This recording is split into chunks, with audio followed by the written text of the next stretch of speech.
Merci pour votre confiance et fidélité à la chaîne mère. Il est 7h à Bamako, la même heure à Dakar au Sénégal.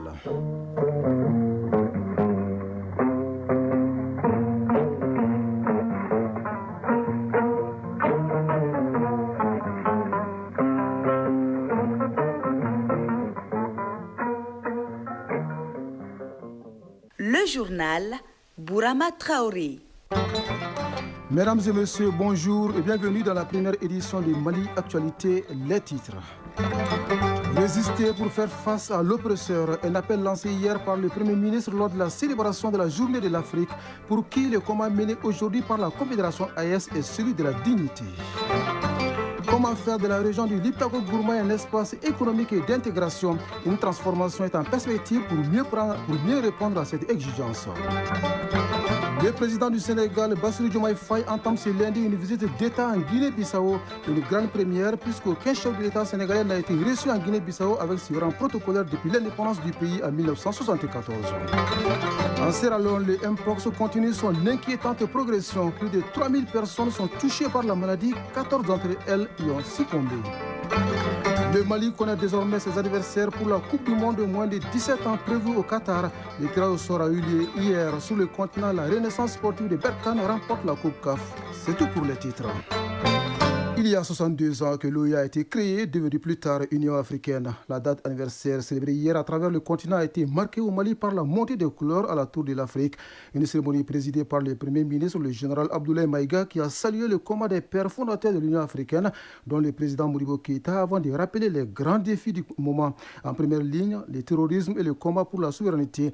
Le général Abdoulaye Maïga appelle à une résistance farouche contre l'oppresseur. Mamari Kone nous raconte. La Tour de l'Afrique reçoit les communautés africaines vivant au Mali. La commémoration de la Journée de l'Afrique est un moment de souvenir et de communion pour tous les Africains. Exécution des hymnes de l'Union africaine et du Mali, le Premier ministre et chef du gouvernement préside la cérémonie de montée des couleurs.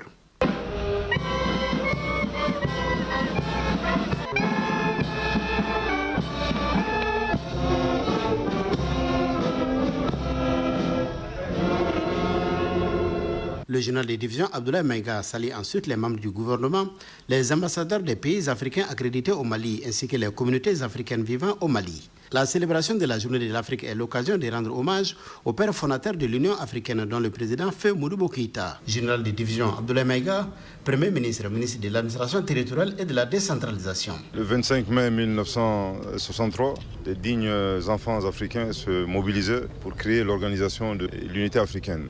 Et parmi ces dignes enfants africains figure incontestablement le président Modibo Keïta, notre premier président. Depuis cette date est considérée comme la journée de l'unité africaine pour célébrer bien entendu l'objectif recherché par les pères de nos indépendances à bâtir une seule Afrique. En venant ici, c'est avec une grande satisfaction bien entendu que nous voyons des Africains venant de différents pays célébrer avec nous cette journée très importante. Au nom de son Excellence le général d'armée Assimi Goïta, président de la transition, chef de l'État, je voudrais les remercier pour cet élan de solidarité. Ceci dit, l'engagement du Mali pour l'unité africaine a toujours été constant. Et ceci se traduit par les efforts fournis par notre premier président, le président Modibo Keïta. Ensuite, dans notre constitution, je pense que le Mali a toujours démontré qu'il est prêt à céder tout partie de sa souveraineté au profit pour réaliser l'unité africaine. L'édition 2025 de la Journée de l'Afrique a pour thème la justice pour les Africains et les personnes d'ascendance africaine à travers des réparations. Il s'agit notamment des réparations pour crimes commis durant les périodes d'esclavage et de colonisation contre des dizaines de millions d'Africains. 62 ans après, la question qui mérite d'être posée, est-ce que les crimes ont réellement disparu ? Je pense que nous parlons de plus en plus de néocolonisation, de terrorisme sponsorisé, de dégradation manipulée des termes de l'échange, parlant du domaine économique, etc. Je pense qu'on peut faire le constat que la menace demeure, que le crime n'a fondamentalement pas changé. Les formes ont évolué, il faut le reconnaître. Bien entendu, aujourd'hui, les chaînes sont quasiment invisibles, mais les chaînes existent toujours. Mais l'objectif est le même, dominer l'Afrique et nous asservir. Je pense que la réponse donnée par les leaders de la Confédération des États du Sahel est de réclamer la réparation, mais ce combat se poursuit simultanément avec la résistance et l'engagement ferme pour la conquête d'une véritable souveraineté au profit de nos pays. La célébration de cette année intervient au moment où les pays de la Confédération des États du Sahel se battent pour le mieux-être des populations de l'espace. La Confédération propose ainsi une nouvelle forme de coopération souverainiste et sécuritaire. Ce combat pour la dignité de notre continent et ce combat pour notre souveraineté véritable, aujourd'hui est porté véritablement par les peuples de la Confédération AES. C'est vraiment une journée de commémoration, une journée pour célébrer l'unité de l'Afrique. Mais il est important de rappeler que cette commémoration est également une occasion pour rappeler que les défis sont énormes, que les défis sont nombreux et que pour faire face à ces difficultés, il faut impérativement et nécessairement un engagement véritable, une lutte véritable, une résistance farouche contre l'oppresseur, contre la manipulation, contre l'asservissement de notre continent et de notre peuple. 62 ans après le 25 mai 1963, date de création de l'Organisation de l'Unité africaine OUA, devenue aujourd'hui Union africaine UA, l'Afrique est toujours à la quête de sa souveraineté. La Confédération de l'AES a déjà montré la voie. Oui, la voie choisie par les hommes et femmes du village de Hariboro dans la région de Tombouctou est celle qui mène à l'atteinte de l'autosuffisance alimentaire. 150 d'entre eux exploitent un jardin maraîcher de 12 hectares qui permet d'approvisionner le marché de Tombouctou en produits frais. Mais la grande difficulté reste le manque d'eau, comme l'a constaté une mission conjointe, Commissariat à la sécurité alimentaire et Programme alimentaire mondial qui s'est rendu dans la localité. On en parle avec Idrissa Goulou Sissoko. Cette mission conjointe visait à apprécier l'efficacité des interventions, identifier les défis opérationnels et renforcer la coordination des efforts humanitaires dans un contexte toujours marqué par des défis budgétaires, sécuritaires et socio-économiques. La visite du jardin maraîcher de 12 hectares de Hariboro visait à évaluer les défis auxquels les 150 exploitants sont confrontés. Kalal Maman, président du comité de gestion. Ces champs constituent notre source de revenus. Nous avons vraiment besoin d'eau pour qu'on puisse les exploiter et faire vivre nos familles. Tinal Bouloulou, présidente des femmes. On gagne tout dans ces champs. C'est seulement ces 3 dernières années qu'on est confronté à ces problèmes qui nous a profondément touchés. Les échanges ont permis aux visiteurs de se rendre compte des réalités et proposer des solutions. Pour le PAM, il s'agit d'œuvrer pour l'autonomisation de ces maraîchers. Jean-Carlo Siri, représentant du PAM. Je suis très honoré et je me sens privilégié de pouvoir faire cette mission d'appui et de supervision avec le commissaire. Je crois que notre programme reflète bien ce que nous cherchons à faire. Nous cherchons d'abord à répondre aux besoins urgents à travers des distributions gratuites et aussi trouver des moyens d'introduire de la résilience pour qu'il y ait une autonomisation progressive. Redouane Ag Mohamed Ali, commissaire à la sécurité alimentaire. Nous avons pu superviser des distributions à travers des coupons alimentaires qui sont faites aux femmes enceintes et femmes allaitantes, aux enfants malnutris et aussi à d'autres personnes vulnérables. Et il est ressorti au cours de ces discussions, en ce qui concerne en tout cas les distributions faites par l'État, qu'il faille tenir compte désormais des habitudes alimentaires. À l'école des déficients auditifs, le PAM appuie la cantine pour permettre aux 85 auditeurs de suivre régulièrement les cours. Tombouctou, Idrissa Goulou Sissoko, Maoulou Tandina pour l'ORTM. C'est une grande première. Le président du Sénégal, Bassirou Diomaye Faye, entame ce lundi une visite d'État en Guinée-Bissau. Aucun chef de l'État sénégalais n'a été reçu dans ce pays avec ses rangs protocolaires depuis son indépendance en 1974. Une visite qui s'inscrit dans la continuité de la politique de renforcement des relations entre Dakar et Bissau. Le président Faye recevra la médaille Cabral, la plus haute distinction bissau-guinéenne, et visitera la forteresse d'Amoura où repose Amilcar Cabral, le héros de la guerre d'indépendance. Au Bénin, à moins d'un an des élections générales de 2026, le code électoral modifié le 15 mars 2024 ne fait toujours pas consensus. L'opposition et la société civile continuent de le dénoncer et demandent sa relecture. Les conditions d'attribution des sièges sont très critiquées. Pour prétendre à un siège de député, il faut obtenir au moins 20% de suffrages dans l'ensemble des 24 circonscriptions. L'opposition y voit une manœuvre. Comme en 2019, elle accuse le pouvoir de chercher à exclure les autres acteurs politiques de ces élections. Pour le porte-parole du gouvernement, ce code est pour tout le monde, majorité comme opposition. En RDC, l'UDPS répond à Joseph Kabila. Il y a quelques jours, l'ancien président avait violemment chargé son successeur dans une allocution prononcée sur Internet. Le secrétaire général du parti du président Félix Tshisekedi a accusé hier Joseph Kabila d'être le géniteur du M23 et responsable de 18 ans de chaos en RDC. Il aurait dû se taire, a-t-il ajouté. En Sierra Leone, le Mpox continue son inquiétante progression. En une dizaine de jours, le nombre de cas de la maladie virale a bondi de près de 1000 personnes supplémentaires, portant les infectés à 3011 personnes depuis janvier et 14 d'entre elles y ont succombé. C'est le bilan fourni par le ministère de la Santé. Le président américain s'est entretenu hier au téléphone avec la présidente de la Commission européenne. À l'issue de cet entretien téléphonique, tous les deux ont annoncé que les droits de douane de 50% sur les produits européens importés aux États-Unis, annoncés par Donald Trump, n'entreraient pas en vigueur avant le 9 juillet 2025.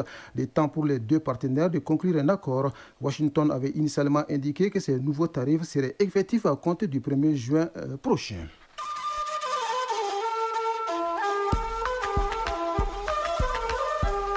AES Actualité.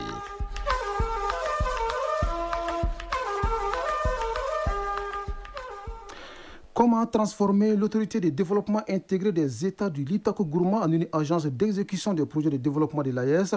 La 13e session du Conseil des ministres de l'AEG se penche sur la question.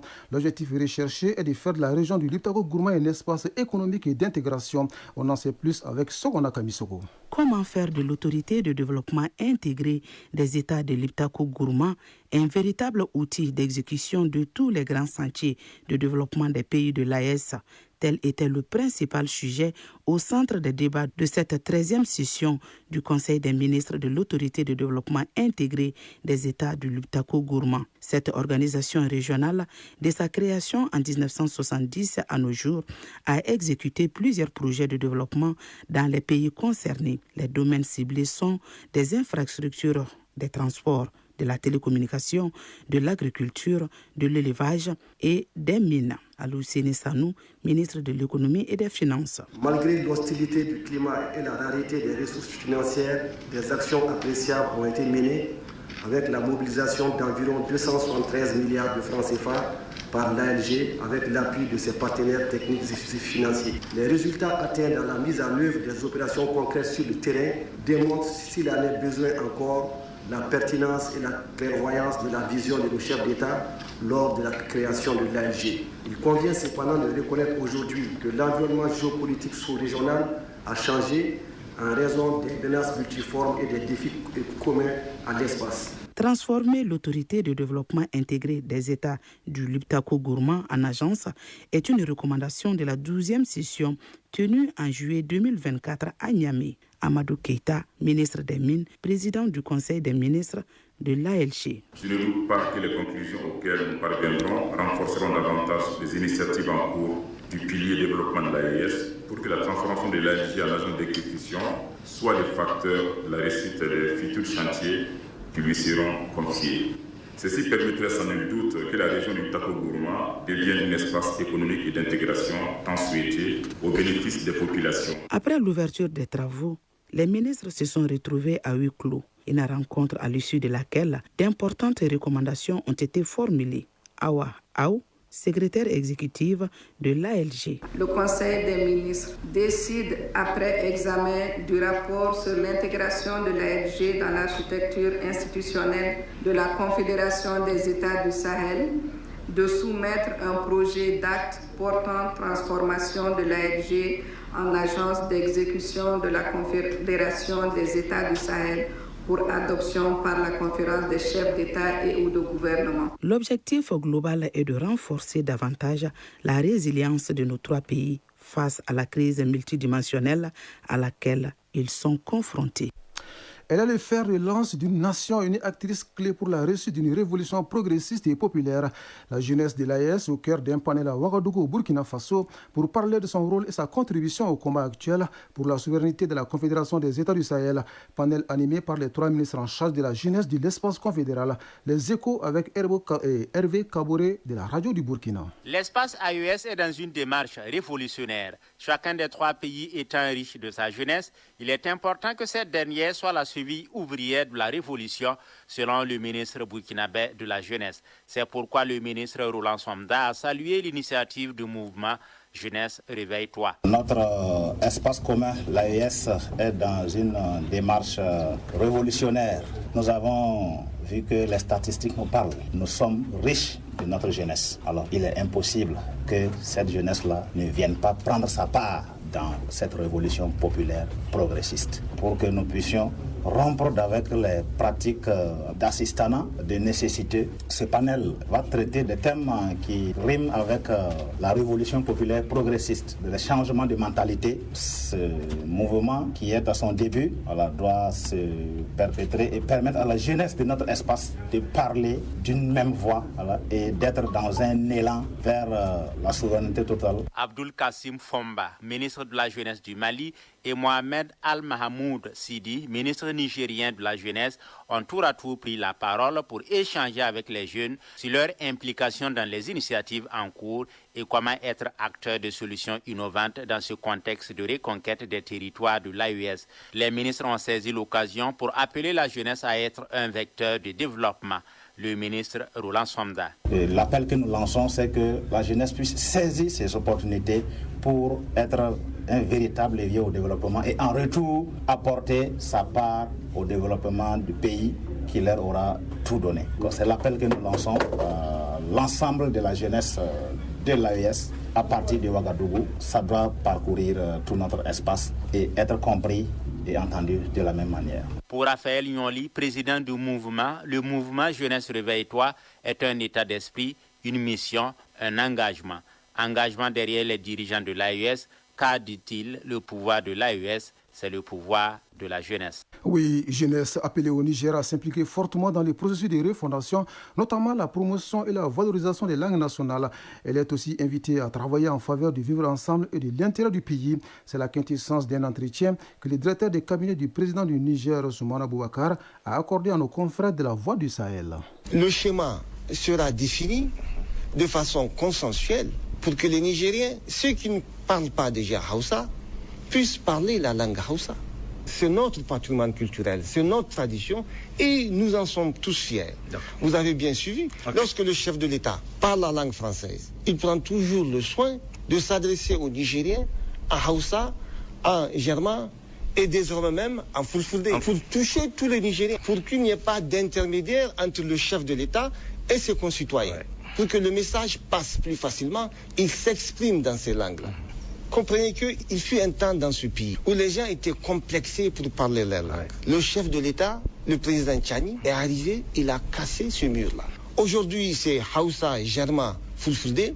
Demain, peut-être, c'est le Tamajak qu'il va utiliser pour s'adresser aux Nigériens, parce qu'il y travaille.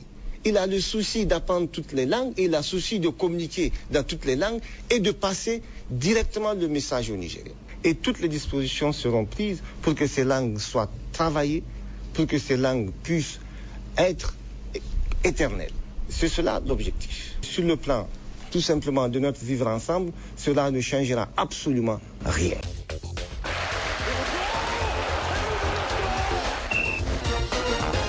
Tirage au sort hier de la Coupe du monde des moins de 17 ans prévue au Qatar. Le Mali est logé dans le groupe I.